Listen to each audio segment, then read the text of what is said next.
Un traitement à l'huile pour les fruitiers. L'huile d'hiver, aussi appelée huile au stade dormant, huile de dormance, huile pour traitement d'hiver, etc., est une huile épaisse appliquée normalement au printemps, à la fonte des neiges, mais on peut aussi l'utiliser à l'automne, après la chute des feuilles. On l'applique sur les végétaux ligneux, arbres, arbustes, conifères, grimpants, notamment la vigne à raisin.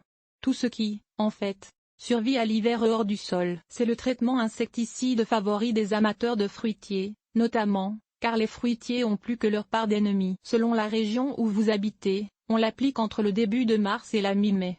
Même dès janvier dans les climats vraiment modérés. Cette huile agit sur les insectes et acariens qui hivernent sur les branches et les écorces, que ce soit sous forme d'adultes, de pupes ou d'œufs, pucerons, acariens, psyllides, citadelles, cochenilles, etc. En recouvrant l'insecte d'huile, on vient boucher ses pores, ce qui l'empêche de respirer. Aussi elle fait fondre la couche céreuse qui protège certains insectes, notamment les cochenilles, exposant leur corps fragile à l'air sec. Trousse combinant bouillie soufrée et huile d'hiver. Même si l'huile d'hiver est surtout utilisée pour réprimer les insectes, il aurait aussi un certain effet sur les maladies fongiques. Blanc, taches noires, mouchetures, etc., pouvant détruire les spores hivernant sur les arbres et arbustes traités. Mais pour un effet plus efficace contre les maladies, généralement on la combine à de la chaux soufrée, bouillie soufrée, un fongicide biologique. Ces deux produits sont compatibles et d'ailleurs souvent vendus ensemble. Ils peuvent être appliqués dans une même vaporisation, mais attention, ils ne restent pas en solution longtemps,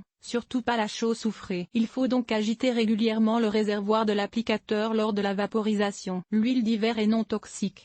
Son action est strictement physique. Elle est donc inoffensive pour les humains, les mammifères, les oiseaux et les poissons quand on l'utilise correctement. Pour qu'elle soit efficace contre les insectes, elle doit toutefois les toucher. Elle ne sera pas efficace contre les insectes qui hivernent sur les racines, dans le sol ou dans la litière forestière, comme la mouche de la pomme, les vers blancs ou certains acariens.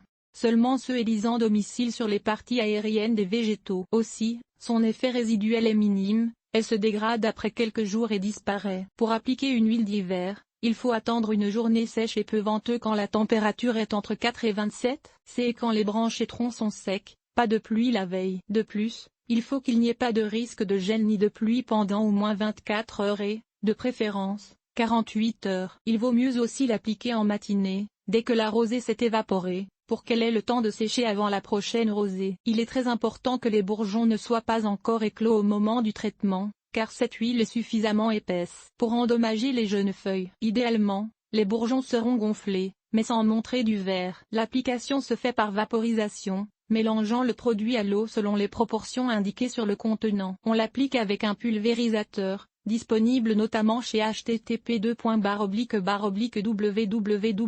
Rona.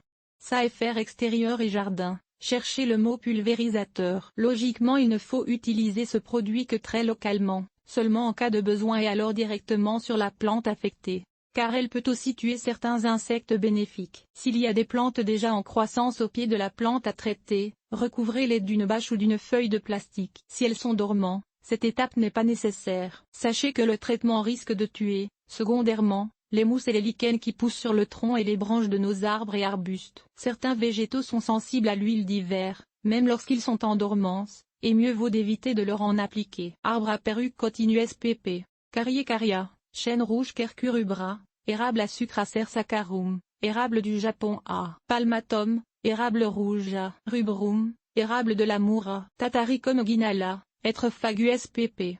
Ou à feuillage persistant ilex spp. Iftaxus spp, noyer juglant spp.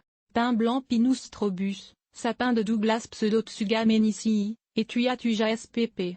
Et bien que l'huile d'hiver est spécifiquement conçue pour les fruitiers, l'écorce de certains pommiers, notamment Empire, Mitsu et Red Delicious, y est sensible. Enfin, notez que l'huile fait fondre la cire blanche qui donne la couleur bleutée aux conifères et donc à éviter, si vous voulez conserver leur coloration, sur les épinettes Picea spp.